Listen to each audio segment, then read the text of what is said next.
Hi friends, welcome to PRM kitchen. ನಾನಿವತ್ತು ಮಾಡ್ತಾ ಇರುವಂಥ ರೆಸಿಪಿ ಸಿಂಪಲ್ಲಾಗಿ ಟೇಸ್ಟಿಯಾಗಿ ಮನೆಯಲ್ಲೇ ಯಾವ ರೀತಿ ಸ್ಯಾಂಡ್ವಿಚ್ ಮಾಡ್ಕೋಬೋದು ಅಂತ ಇವತ್ತಿನ ವಿಡಿಯೋದಲ್ಲಿ ಶೇರ್ ಮಾಡ್ತಾ ಇದ್ದೀನಿ. ಬನ್ನಿ ಹೇಗೆ ಮಾಡೋದಂತ ನೋಡೋಣ. ನಾನಿಲ್ಲಿ ಸಫೋಲಾ ಎಗ್ಲೆಸ್ ಮೈನೈಸ್ ತೊಗೊಂಡಿದ್ದೀನಿ. ಆಮೇಲೆ ವೆಜಿಟೇಬಲ್ಸಲ್ಲಿ ಒಂದು ಕ್ಯಾರೆಟು, ಒಂದು ಸೌತೆಕಾಯಿ ಮತ್ತು ಕ್ಯಾಪ್ಸಿಕಮ್ಮು, ಟೊಮೆಟೊ ಮತ್ತು 2 ಹಸಿಮೆಣಸಿಕಾಯಿನ ಕಟ್ ಮಾಡಿಬಿಟ್ಟು ಇಟ್ಕೊಂಡಿದ್ದೀನಿ. ವೆಜಿಟೇಬಲ್ಸ್ ಎಲ್ಲ ಕಟ್ ಮಾಡ್ಕೊಂಡು ಇಟ್ಕೊಂಡಿದ್ದೀನಿ. ಕ್ಯಾರೆಟ್ನ ಹೆಚ್ಕೊಂಡ್ಬಿಟ್ಟು ಇಟ್ಕೊಂಡಿದ್ದೀನಿ. ಎಲ್ಲ ವೆಜಿಟೇಬಲ್ಸ್ ಕಟ್ ಮಾಡ್ಕೊಂಡಿದ್ದಾದಮೇಲೆ ಅದನ್ನು ಒಂದು ಬೌಲಿಗೆ ಹಾಕೋತಾ ಇದ್ದೀನಿ. ಒನ್ ಟೈಮ್ ಎಲ್ಲವನ್ನು ಚೆನ್ನಾಗಿ ಮಿಕ್ಸ್ ಮಾಡ್ಕೋತಾ ಇದ್ದೀನಿ.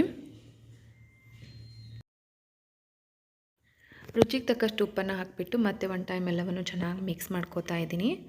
ಆಮೇಲೆ ನಾನಿಲ್ಲಿ ಮುಂಚೆನೇ ತೊಗೊಂಡಿರುವಂಥ ಎಗ್ಲೆಸ್ ಸಫೋಲಾ ಮೈನೈಸ್ ಇತ್ತಲ್ಲ, ಅದನ್ನು ಒಂದು 4 ಟೇಬಲ್ ಸ್ಪೂನಷ್ಟು ಹಾಕೋತಾ ಇದ್ದೀನಿ. ಇದನ್ನು ಹಾಕಿಬಿಟ್ಟು ಮಾಡೋದ್ರಿಂದ ತುಂಬ ಚೆನ್ನಾಗಿ ಬರುತ್ತೆ, ಟೇಸ್ಟಿಯಾಗಿ ಬರುತ್ತೆ. ಹಾಗಾಗಿ ಇದನ್ನು ಹಾಕಿದ ಮೇಲೆ ಚೆನ್ನಾಗಿ ಮಿಕ್ಸ್ ಮಾಡಿಬಿಟ್ಟು ಇಟ್ಕೋತಾ ಇದ್ದೀನಿ.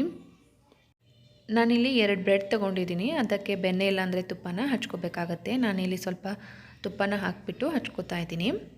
ಮನೆಯಲ್ಲೇ ನಾವು ಈ ರೀತಿ ಸ್ಯಾಂಡ್ವಿಚ್ನ ಮಾಡ್ಕೋದ್ರಿಂದ ತುಂಬ ಇಷ್ಟಪಟ್ಟು ತಿಂತಾರೆ ಮಕ್ಕಳು ಕೂಡ. ತುಂಬ ಟೇಸ್ಟಿಯಾಗಿ ಕೂಡ ಇರುತ್ತೆ.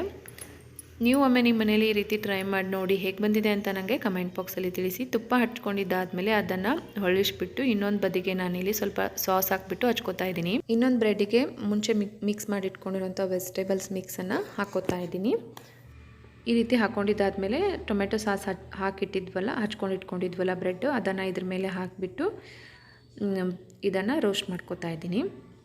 ನಾನಿಲ್ಲಿ ತವ ಮೇಲೆ ರೋಸ್ಟ್ ಮಾಡ್ಕೋದ್ರಿಂದ ಮುಂಚೆನೇ ತವೆ ಕಾಯಕ್ಕಿಟ್ಟಿದ್ದೆ. ಆಮೇಲೆ ಸ್ವಲ್ಪ ತುಪ್ಪನ ಹಾಕಿಬಿಟ್ಟು ಸ್ವಲ್ಪ ಲೈಟಾಗಿ ಈ ರೀತಿ ಬ್ರೆಡನ್ನು ಪ್ರೆಸ್ ಮಾಡಿಬಿಟ್ಟು 1-2 ಸೆಕೆಂಡ್ ಚೆನ್ನಾಗಿ ಅದನ್ನು ರೋಸ್ಟ್ ಮಾಡಿಕೊಂಡು ಇನ್ನೊಂದು ಬದಿಗೂ ಚೆನ್ನಾಗಿ ಹೊಳಿಸ್ಕೊಂಡ್ಬಿಟ್ಟು ಈ ರೀತಿ ಸ್ವಲ್ಪ ಗೋಲ್ಡನ್ ಕಲರ್ ಬರೋವರೆಗೂ ಚೆನ್ನಾಗಿ ಅದನ್ನು ರೋಸ್ಟ್ ಮಾಡ್ಕೊಂಡ್ಬಿಟ್ಟು ತೆಗೆದಿದ್ದೀನಿ.